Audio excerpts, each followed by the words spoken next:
it's good. You know, sometimes you get your little brother excited when you're playing basketball and stuff, let him get the lead, and then you just come back and take it back.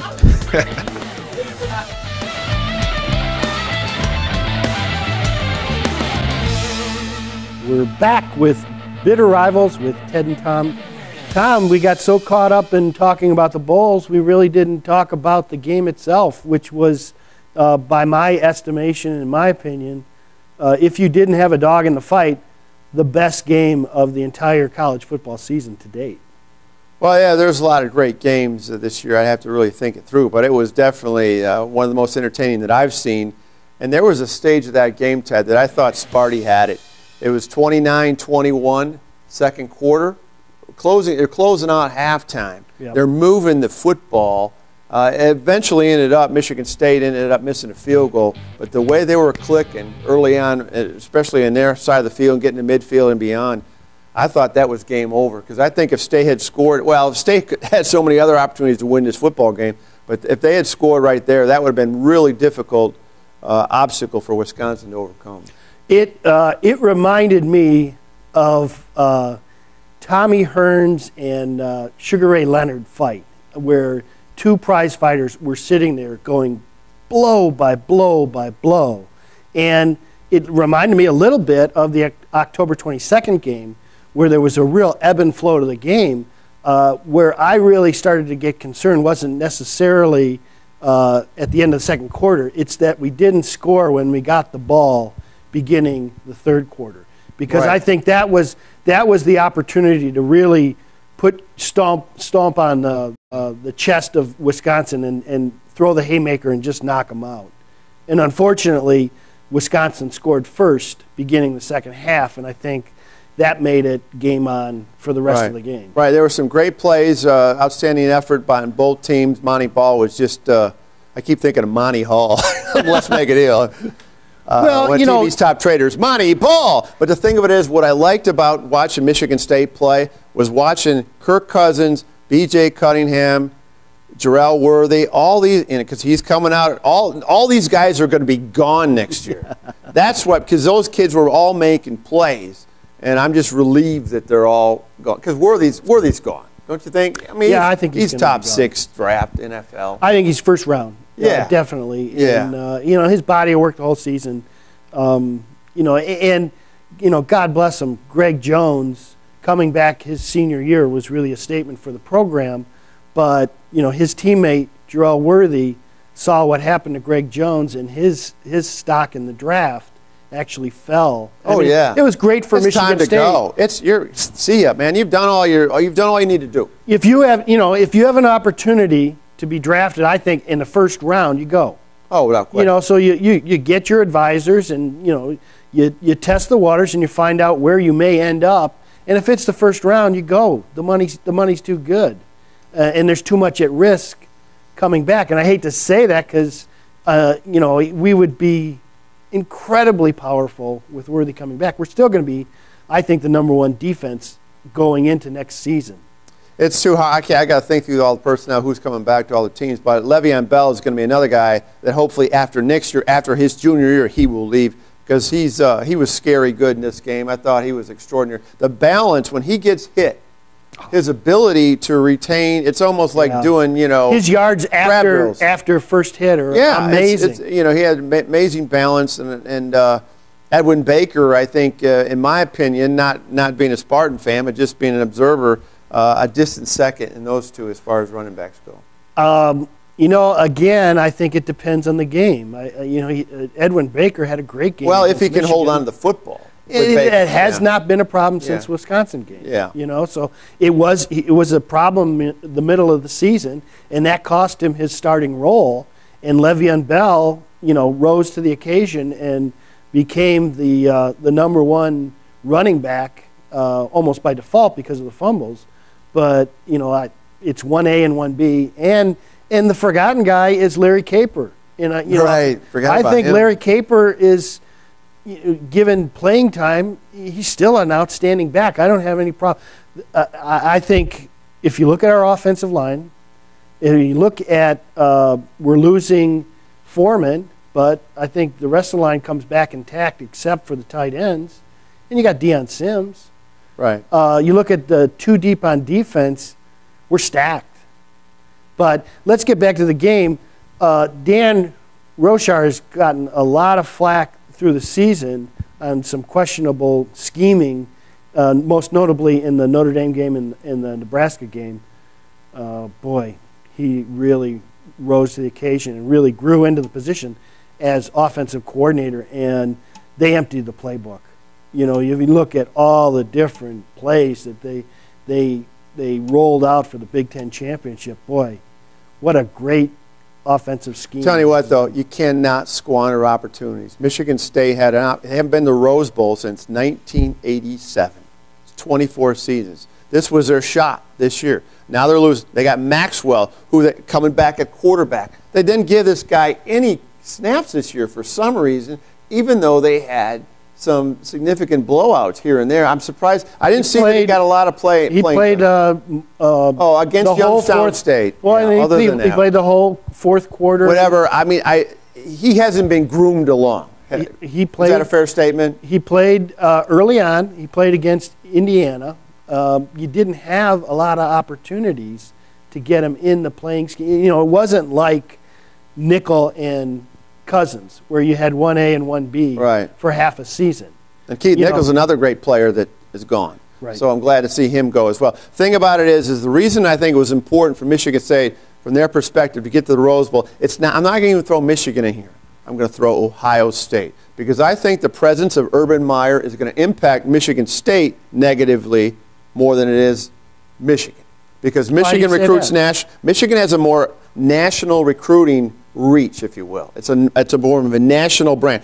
Michigan State, like Le'Veon Bell, has been getting a lot of solid players out of the state of Ohio. It's going to be more competitive. But if you look at in recent years, we've gone outside the Midwest. Whatever. I think it's going to be, in my opinion, this was the year that you're going to go and get the Rose Bowl. And who knows, it might be another 24 years before they get it. Well, I think to your point, though, it's not just Michigan State. It's going to be a lot harder for any team to sustain repeatability in the Rose Bowl, given the competitive nature and now the championship game in the Big Ten. Right. Now, Wisconsin, 2 years in a row they've been there. And with that in mind, even though I think Oregon, I said at the outset they would take care of Wisconsin or Michigan State, whoever went to Pasadena.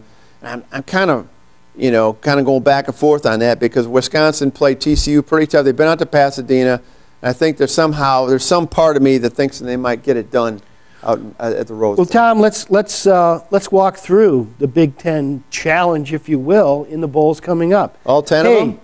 George Perlis has got to be a happy man. He finally got a Big Ten team in the Little Caesars Bowl. Against Western Michigan? Yeah, you got Purdue and Western Michigan. Wow. Isn't that a rematch? Or maybe not this year. You know, I'm trying to think. Well, they played each other in the past. I don't care. Yeah. It's a meaningless game. and the biggest question is, it's a game that we like to play, that I used to play with friends, is trying to guess, doing the over-under on the attendance of some of these games. All right. And you got to go with announced attendance because, you know, you can look in the seats, and this is always laughable because they don't even show the punts because the punts go into the air, and then you can see the upper deck. And the end zone shot's got to be tight, too. Some of these bowls have the tightest camera angles that you can possibly imagine. You're lucky to see over the heads of the people on the sidelines. What they're instructed to do is to find the parents, find out where they are, and have every shooting angle go over so they're the backdrop. Because these are, it's hard. I don't know how they make any money. It shocks me every year. You know, this could be a surprise because you got Western Michigan, you got a in-state fan base, and you got Purdue, a drivable game. Western's a pretty decent team. So, I mean, are you trying to? Are we going to go through a process of picking the winners here, or who cares? Well, you know, who cares? This is the Insight Bowl. I was concerned that Michigan State was going to slide down to the Insight Bowl. That would have upset me. I'm not really upset that we're in the Outback. NFL Network. I don't even know. Which still is, I think. Oh my word, that's so. That's I mean, bad. that in itself is a problem. Yeah. And the fact that they were able to pick above the Gator Bowl, I don't know what's up with that. I know Jim Comparoni went off on his podcast last week on that, and I tend to agree with him on that. I don't know what backdoor dealings were going on with that for them to leap Frog, the Gator Trust Bowl. me, going to the Gator Bowl is no fun. Well, and Michigan proved that last year. And the Inside Bowl is not going to be fun for Iowa, even though they travel well. They got a matchup with Oklahoma, and I think Oklahoma's just going to. I don't know. I think that's a win. It's all about attitude. It's the attitude of these That's teams. very true. And we talked about this a couple of years ago. Almost the stone cold lock of the bowl season is you pick against the team that felt they got slighted in the bowl that they ended up in. Right. Because almost to a team in those situations, that team is going to end up getting beat. So what's Michigan State's attitude going to go into the Outback Bowl? It should be positive. It's a New Year's Day bowl. I mean, you're somewhat deflated that you didn't get to go to the Rose Bowl, but it was won and lost honestly on the field of play. It was in your control. It was won or lost on the field of play. It wasn't in the hands of the polls like it was last year, where in fact Wisconsin got rewarded for running up the score on teams. Right. And I was more upset about that than losing a close game in the Big Ten championship. Right. Now you got I love the Meineke Car Care of Texas Bowl. Is there another one? Is there of Florida? There used to be one in Charlotte. I don't know if that still is, but who's in that one? Northwestern and Texas A&M. I'll tell you what, Northwestern, God bless them. They've never been in the NCAA tournament ever in basketball, and they've never won a bowl game in their history. Never. They've never won one. Okay? They've been in 8 of them, but they've never won one. So maybe this is the time. Is that right? That's correct. Well, I'll defer to your memory. I said that with authority. You should believe me. If we're wrong, we'll edit it out. Okay. Right. Kraft Fight Hunger Bowl. I don't even know where that is. Is that? Is that the one that was out in San Francisco? I don't know. It's not identified. Yeah, that's what. It wasn't identified. Okay. Who's in that? UCLA and Illinois. Oh, my Two teams God. that just needed to pack it in after the last game. UCLA, the only team in NCAA college football history that won 6 games and then lost 6 games. No, I'm sorry, Illinois. Yeah. And, Illinois. And you got UCLA that had no right being in the Pac-12 championship game, and the only reason why they were is because USC was on probation. New high Ticket City Bowl. Okay, that's in Fort Worth, Houston? It's in Houston. Houston versus Penn State. Wow. Both teams don't want to be there. Right. Well, yeah, in Houston, they thought they were going to go BCS, maybe against Michigan. And look at how far they fell. And that's the only thing, the only woulda, shoulda. Oh, I'd love to have seen Michigan play Houston, because I think they could have racked up 600-700 yards. That was a winnable game. Yeah. If they had somehow managed to match up. And with I want them to win the game. I want them to be 11-2 and build towards next year. Capital One Bowl, South Carolina and Nebraska. I think Orlando said, hey, we've hosted you 3 out of 4 years. Why don't you just head west this year and go to Tampa? So Nebraska goes to and Tampa, Raymond James Stadium. That's a nice stadium. And it's all that's closer to the beach. And you go to Tampa. Those things that's a push. Unless you got little kids you want to go, and you want to stay at the Peabody, and you want to go to Disney World. That's the difference between those two. Those are the same. Yeah, you got Gator Bowl. You got Florida and Ohio State, 2 teams that are a shadow of themselves. And Urban Meyer just going to hang out there. What sideline is he going to be on? Exactly, with both of them. He's just going to stay at midfield. I don't know. That'll be interesting. Outback Bowl, I think this is a great matchup. Michigan State and Georgia, I think this is a winnable game for Michigan State. Payback. Georgia Rose Bowl with Oregon and Wisconsin. I'm going to agree with you. I think it's, even though you're hedging, I think it's Oregon's game to lose. My thoughts on the Rose Bowl, I'm hedging a little bit, maybe going towards Wisconsin a little bit. And the reason I am, because I know doggone well that Wisconsin's going to run the football on Oregon. Because I saw UCLA, I watched that entire game. Granted, it was a blowout. It was 48-31. But UCLA was able to run the football on Oregon. And they didn't have any running backs. They had their 4th best running back. It actually is going to be an interesting contrast in styles, because you've got the 300-plus offensive linemen of Wisconsin. What I saw as a smallish defensive unit with Oregon. So you got a sizable mismatch just in physical size between the Wisconsin offense and the Oregon defense. On the flip side, you've got a Roadrunner type offense with Oregon that really presses the advantages and doesn't allow for substitution, which creates mismatches that I think come the second half is really going to wear on that Wisconsin defense. I still think that Oregon has the advantage overall. But UCLA, real quickly, did provide a formula. They had 4 sets of linemen, D linemen, ready to run in. So there are strategies to combat that, you know, as far as keeping your D line. And you got fresh. a month to scheme it. Yeah. Cotton Bowl.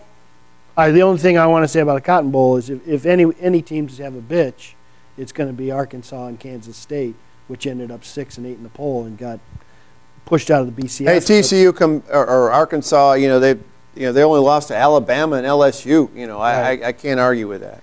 And then finally, we'll finish with your Sugar Bowl. Hoke against the Hokies. Yes, that's an important game. It's the only game. There's no competing game. It's the night of January 3rd. So there's that part of it. It's just like last Saturday night. Exactly. Well, anyway, it'll be interesting. No, because Oklahoma State and Oklahoma. Well, nobody cared. Well, I was watching that. No one cared about that. That was on monitor number 1. But anyway, I think the national audience was riveted to the Big Ten. You know, the only thing that you can knock against Virginia Tech is they just can't beat Clemson. They've lost 2 games, but they don't really have a lot of huge quality wins. They're ranked a little, one or two pegs higher than Michigan. Michigan actually has come in as just a 2.5-point favorite. So it's a, you know, as far as perception goes, it's a pick-em game. So it'll be interesting to see how it plays out. Hopefully the Wolverines will come out on top. And that concludes this week's Bitter Rivals. Check the listings for our next show.